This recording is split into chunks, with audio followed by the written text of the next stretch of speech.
नमस्कार दोस्तों, मेरा नाम है मयंक राज श्रीवास्तव और आज मैं आपसे अभी-अभी हाल में ही ख़त्म हुए बिहार चुनावों के बारे में थोड़ी-सी बात करने आया हूँ। दोस्तों, जैसा कि आपको पता ही है कि इस बार बिहार के चुनाव में एनडीए गठबंधन को बहुत ही अच्छी जीत मिली है। 200 पार कर गए इस बार। बहुत सारे लोगों के चेहरे पर खुशी थी, तो बहुत सारे लोगों के चेहरे पर दुःख भी था। पर मैं यहाँ जो बात करने आया हूँ वो थोड़ी-सी अलग होने वाली है। मैं पिछले कई दिन से ऐसा देख रहा हूँ कि बहुत सारे लोग सोशल मीडिया पर, ट्विटर पर, इंस्टाग्राम पर, फेसबुक पर पोस्ट लिख-लिख के बिहार की जनता को कोस रहे हैं। वो लोग बिहार की जनता को कोस रहे हैं कि तुमने बदलाव क्यों नहीं किया? महागठबंधन वालों के जो समर्थक हैं, जो पार्टी थी, जो धड़ा था महागठबंधन, उसके समर्थक भी गाली दे रहे हैं और जो प्रशांत किशोर की जो पार्टी थी जनसुराज, उसके जो समर्थक हैं, वो भी बिहार की जनता को बहुत कुछ खरी-खोटी सुना रहे हैं। खासकर मैं देख रहा हूँ कि जो पढ़े-लिखे, तथाकथित पढ़े-लिखे लोग या बड़े घर के लोग जो बड़े-बड़े शहरों में रहते हैं, जैसे दिल्ली हो गए, मुंबई हो गए, तो वहाँ के लोग बहुत पोस्ट लिख रहे हैं और कह रहे हैं कि बिहार की जनता ने क्यों वोट नहीं किया प्रशांत किशोर को, प्रशांत किशोर को वोट देना चाहिए था, बिहार की जनता ने गलती कर दी, बिहार की जनता को डेवलपमेंट नहीं चाहिए, बिहार की जनता इसी लायक है और बहुत सारी बातें बिहार की जनता के बारे में नकारात्मक नकारात्मक बोली जा रही हैं इंटरनेट पर। मेरा उन सभी लोगों से बस इतना पूछना है, मेरा सभी लोगों से बस इतना पूछना है, चाहे वो पीके प्रशांत किशोर के समर्थक हों, जनसुराज के समर्थक हों या महागठबंधन के समर्थक हों। मेरा बस उन लोगों से ये पूछना है कि हर व्यक्ति को संविधान ने वोट का अधिकार दिया है और हर व्यक्ति के पास ये अधिकार है कि वो अपनी पसंद की पॉलिटिकल पार्टी या कैंडिडेट को वोट करे। तो ये उसका संवैधानिक अधिकार है जो उसको संविधान ने दिया है और जब से भारत आज़ाद हुआ है तब से यही होता आ रहा है। तो आपको वोटर्स की, जो मतदाता हैं, उनकी इच्छा का सम्मान करना चाहिए या उन्हें गाली देना चाहिए या उन्हें कोसना चाहिए? क्या करना चाहिए? अगर प्रशांत किशोर की पार्टी को वोट नहीं मिला, प्रशांत किशोर की पार्टी बुरी तरीके से हार गई, 0 सीट लाई, तो इस पर प्रशांत किशोर की पार्टी और उनके समर्थकों को इस बात पर चिंतन करना चाहिए कि हमें वोट क्यों नहीं मिला, हम में क्या कमी रह गई, या डायरेक्ट जनता को गाली देना चाहिए या जनता को कोसना चाहिए? आप मुझे बताइए कि क्या होना चाहिए? पॉलिटिकल पार्टीज़ को खुद को कोसना चाहिए, खुद की गलतियों को देखना चाहिए, खुद का कमियों पे ध्यान देना चाहिए, उसे सुधारना चाहिए या जनता को गाली देना चाहिए? पर दोस्तों, हो यही रहा है। जनता को गाली दी जा रही है, जो मुझे नहीं लगता कि बहुत अच्छी बात है। अच्छा, मैं जो प्रशांत किशोर के समर्थक हैं, मैं उनसे एक बात पूछना चाहता हूँ कि आपको क्या लगता है? प्रशांत किशोर के जो समर्थक हैं, मैं उनसे एक बात पूछना चाहता हूँ कि आपको क्या लगता है कि प्रशांत किशोर नाम का एक व्यक्ति बिहार में आएगा, एक नई पॉलिटिकल पार्टी खोलेगा, डेवलपमेंट और इम्प्रूवमेंट की बात करेगा, कुछ पढ़े लिखे लोगों को टिकट दे देगा और जनता धन्य हो जाएगी और सारी सीट उसको दे देगी? ऐसे होता है भारत के लोकतंत्र में? इतना आसान है चुनाव लड़ना? इस देश में चुनाव लड़ना इतना आसान हो गया है? क्या ये ग्राउंड रियलिटी है? उत्तर है कि नहीं, ये ग्राउंड रियलिटी नहीं है। अपने घर में एसी रूम में बैठकर 50 ट्वीट मार देना, 50 पोस्ट लिख देना, 50 कमेंट लिख देना, या मैं देख रहा हूँ कुछ यूट्यूबर्स को यूट्यूब वीडियो बना देना, ये सब कर देने से आप ज़मीन की राजनीति को नहीं बदल पाएंगे। 50 ट्वीट लिख दिए, 50 कमेंट मार दिए, 50 वीडियो बना दिए, इससे ना तो आप बहुत बड़े नेता बन जाएंगे ना बहुत बड़े कार्यकर्ता बन जाएंगे। जमीन की जो राजनीति होती है, जमीन पर जो राजनीति होती है, वो बहुत कठिन होती है।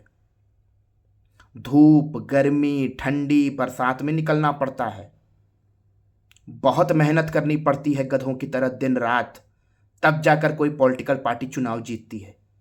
ऐसे चुनाव नहीं जीता जाता कि आ गए और बड़े बड़े वादे कर दिए और जनता धन्य हो जाएगी और ठप ठप ठप ठप वोट दबा देगी और हमारी सत्ता आ जाएगी। ऐसे नहीं होता है।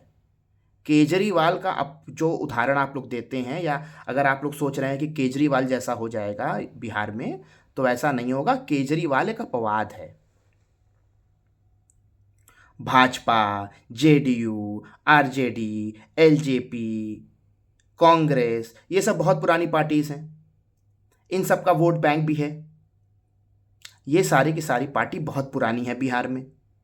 इनका अपना एक लॉयल वोट बैंक है जो इन्होंने इतने साल में कमाया है। इनके पास बहुत सारे कार्यकर्ता भी हैं, धन भी हैं। इतना आसान है आपका चुनाव लड़ने ना। चुनाव लड़ना इन पार्टियों से और जीत जाना इतना आसान लगता है आपको? आप आएंगे, बड़े बड़े वादे कर देंगे, कोई मैथमेटिशियन है, कोई इंजीनियर है, कोई साइंटिस्ट है, उसको टिकट दे देंगे और जनता धन्य होकर आपको एक लाइन में वोट दे देगी और आप चुनाव जीत जाएंगे नायक फिल्म के हीरो की तरह। ऐसे नहीं होता है। रियलिटी ये नहीं है। पीके को अगर सरकार बनानी है बिहार में, तो अभी उन्हें मेहनत करनी पड़ेगी, कम से कम 10 साल तो करनी ही पड़ेगी, तब जाके शायद वो सरकार बना पाए या विपक्ष में आ पाए। ठीक है, ऐसे काम नहीं होता है। दिल्ली में हो गया क्योंकि दिल्ली एक अपवाद है। दिल्ली का जो केस है वो पूरा अपवाद है। बहुत सपोर्ट था केजरीवाल को, ऐसी बात नहीं है। अन्ना का भी आंदोलन हुआ था, बहुत सारी चीज़ें थी, बहुत चीज़ें मैटर करती हैं। लेकिन जो प्रशांत किशोर वाली बात है, अभी उनको बहुत समय लगेगा, 10 साल 15 साल, अभी उन्हें सत्ता में आने में काफ़ी समय लगेगा। वो मेहनत करेंगे तो सत्ता में वो भी आएंगे एक दिन। ऐसा नहीं है कि सत्ता में नहीं आएंगे। मैं कोई प्रशांत किशोर का विरोधी नहीं हूँ, लेकिन मैं कह रहा हूँ कि ये रियलिटी नहीं है, ये वास्तविकता नहीं है। सत्ता में कोई ऐसे नहीं आता है कि फट से गए, पार्टी लॉन्च की, बड़े बड़े विद्वानों को टिकट दे दिया और अब तो चुनाव जीत जाएंगे, अब जनता एक लाइन में हमको वोट दे देगी, सारी सीट हमारी आ जाएगी, बहुमत आ जाएगा, ऐसा हो जाएगा, वैसा हो जाएगा। ऐसा नहीं होता। भाजपा वाले ऐसे ही बैठे रहेंगे, जेडीयू वाले, आरजेडी वाले, एलजेपी वाले, कांग्रेस वाले ऐसे ही बैठे रहेंगे। वर्तमान में बिहार में जितनी भी पार्टियां हैं, उनमें बस एक तो कांग्रेस है जो उसका आधार लगभग लगभग समाप्त हो गया है, वरना बाकी पार्टियों का आधार अभी भी है, जनाधार अभी भी है। अच्छा, एक और मजे की बात, 90%, जहां तक मेरी जानकारी है, 90% यादवों ने महागठबंधन को वोट दिया। 90% यादवों ने महागठबंधन को वोट दिया, पर कोई उन्हें गाली नहीं दे रहा। गाली किसे दे रहे हैं? एनडीए के वोटर्स को। उन्हें कोई गाली नहीं दे रहा कि तुमने जाति के आधार पे क्यों वोट किया, तुमने 90% महागठबंधन को क्यों वोट किया। उसे कोई गाली नहीं दी जा रही है। गाली दी जा रही है भाजपा के वोटर्स को, गाली दी जा रही है एनडीए के वोटर्स को कि तुम बदलाव क्यों नहीं लाए बिहार में, तुम प्रशांत किशोर को वोट क्यों नहीं किए। उसी तरह मुसलमानों ने 76% महागठबंधन को वोट किया। रीज़न क्या था? मुसलमानों का पिछले 10 साल से एक ही पैटर्न है कि जो पार्टी भाजपा को हरा सकती है उसको वो वोट देते हैं। पर कोई भी व्यक्ति मुसलमानों को गाली नहीं दे रहा कि तुमने 76% महागठबंधन को वोट दे दिया, तुम्हें तो प्रशांत किशोर को वोट देना चाहिए था। नहीं, सब लोग मिलकर भाजपा के वोटरों को गाली दे रहे हैं कि तुमने क्यों वोट दे दिया भाजपा को, तुमने क्यों वोट दे दिया एनडीए को, तुम्हें तो वोट देना चाहिए था प्रशांत किशोर को। ऐसे काम नहीं होता है मेरे भाई, इस तरह से काम नहीं होता है। वोट देना मेरा अधिकार है, मैं जिसे चाहूँ उसे वोट दे सकता हूँ। ये पॉलिटिकल पार्टीज़ को समझना होगा कि अगर तुम्हें वोट नहीं मिला तो क्यों नहीं मिला, तुमसे क्या गलती हुई। प्रशांत किशोर प्रशांत किशोर तो डेवलपमेंट की बात कर रहे थे, प्रशांत किशोर तो इम्प्रूवमेंट और प्रोग्रेस की बात कर रहे थे, लेकिन प्रशांत किशोर के बहुत सारे नेगेटिव पॉइंट भी जनता ने देखे। जैसे उदाहरण के तौर पर प्रशांत किशोर की मैं आपको एक गज़ब की बात बताता हूँ। प्रशांत किशोर की बात से ऐसा लगा कि जैसे वो शराबबंदी के खिलाफ हैं। उन्होंने कहा शराबबंदी बिहार में फेल है, जो कि बात बिल्कुल सही है, शराबबंदी बहुत हद तक बिहार में फेल है। लेकिन उन्होंने ये नहीं कहा कि अगर मेरी सरकार बनी तो मैं शराबबंदी को और मजबूती से लागू करूँगा। उनकी बात से ऐसा लग रहा था कि अगर उनकी सरकार बनी तो शराबबंदी वो हटा देंगे। ये चीज़ एक डर बैठा दिया महिलाओं के अंदर। आपको तो पता होना चाहिए, जितने भी हमारे विद्वान सोशल मीडिया के वॉरियर्स हैं उन्हें बात पता होनी चाहिए कि शराब कितनी बिगाड़ पैदा करती है, शराब की वजह से कितनी प्रॉब्लम्स आती हैं। मुझे बताने की ज़रूरत नहीं है।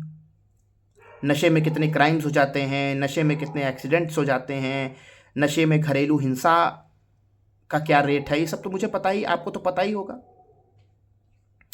तो उसी प्रकार उनकी बात से ऐसा लगा जैसे उनकी सरकार अगर आएगी तो शराबबंदी वो हटा देंगे, मतलब शराब फ्री बिकने लगेगी जैसे पहले बिकती थी। तो मुझे लगता है कि ये चीज़ महिलाओं के बीच में एक गलत असर कर गई और इस चीज़ ने उनका बहुत बड़ा वोट काट दिया। दूसरी बात, हिंदुओं के बीच में खड़े हैं, तिलक लगा हुआ है और ऐसे तिलक को पोंछ दिए।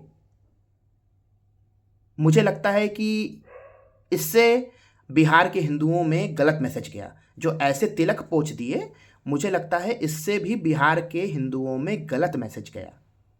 तीसरी बात, एक मस्जिद या मजार में गए हुए थे कहीं पे और वहाँ जाके फ़ोटोशूट कराए।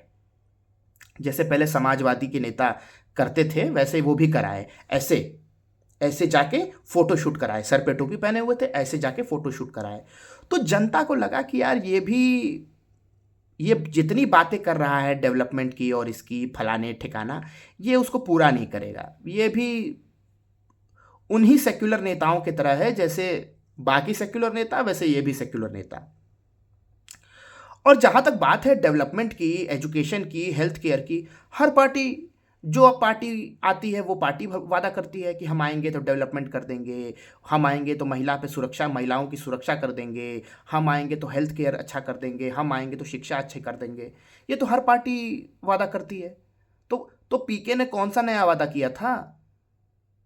सच्चाई तो ये है कि पीके जनता को कन्विंस नहीं कर पाए, इसलिए जनता ने उन्हें वोट नहीं दिया। हालांकि ये पहला इलेक्शन है, मैं फिर से कह रहा हूं, अगर पीके मेहनत करेंगे तो 5 साल बाद, 10 साल बाद अच्छा इम्पैक्ट बिहार पे छोड़ सकते हैं। और क्या पता वो जो कह रहे हैं कि मैं डेवलपमेंट कर दूंगा, मैं ये कर दूंगा, वो कर दूंगा, क्या पता वो कर पाए। और दूसरी तरफ एनडीए है, नीतीश कुमार जी हैं, भाजपा है। तो भाई 20 साल जनता ने नीतीश कुमार का काम भी देखा है। आज भी आप बिहार जाएं तो नीतीश कुमार की कोई छवि खराब नहीं है। जनता में उन्हें हटाने की जल्दी नहीं है, जनता में उनके प्रति कोई नफरत नहीं है। जैसी नफरत लालू जी के लिए देखने को मिलती है, जैसी नफरत गुंडा राज के लिए देखने को मिलती है, जैसी नफरत जंगल राज के लिए देखने को मिलती है, वैसी नफरत नीतीश जी के खिलाफ देखने को नहीं मिलती।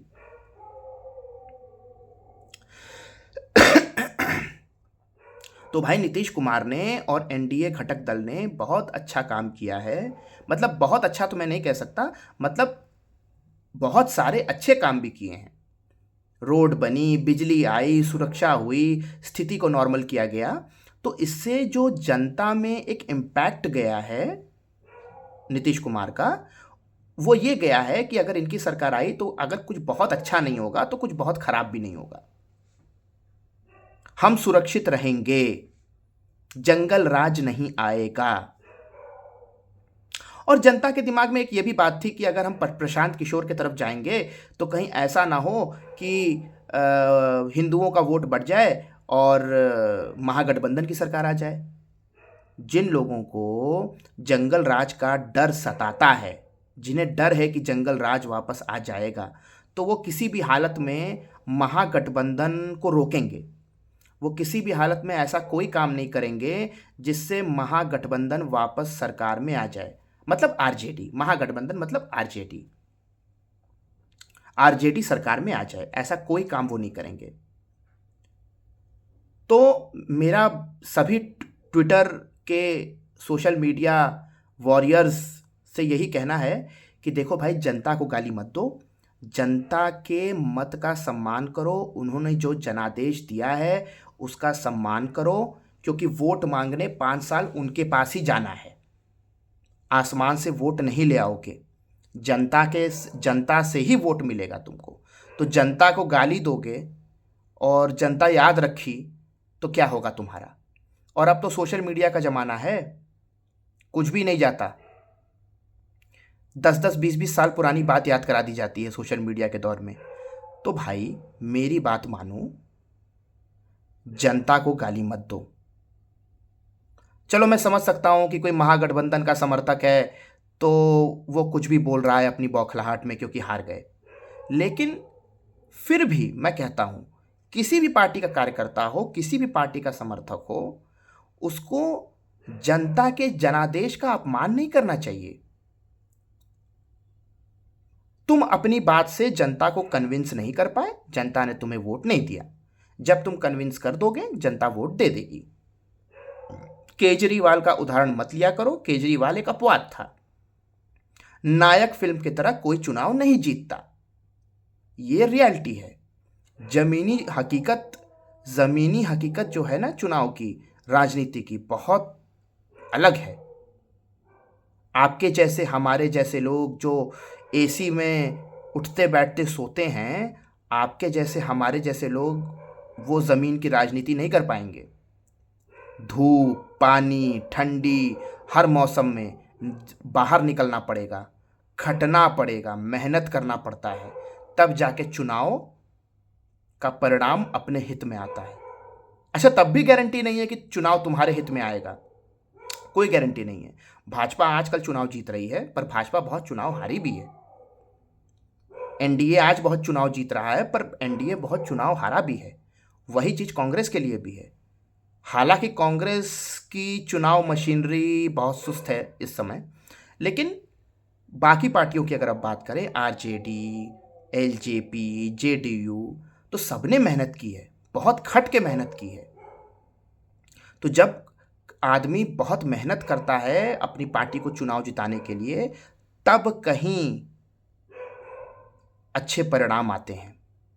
तो इसलिए मेरा सभी से ये विनम्र निवेदन है कि बिहार की जनता का सम्मान करें, उनके दिए गए जनादेश का सम्मान करें, उनका अपमान न करें, उनका मजाक न बनाएं, क्योंकि इस लोकतंत्र में जनता ही राजा है, जनता ही सब कुछ है, और जनता का हित ही सरकारों का हित है। ठीक है, इसलिए जनता को कुछ मत बोलें, जनता को कोई बुरी बात ना बोलें, जनता को गाली ना दें। जय हिंद, वंदे मातरम, जय श्री राम।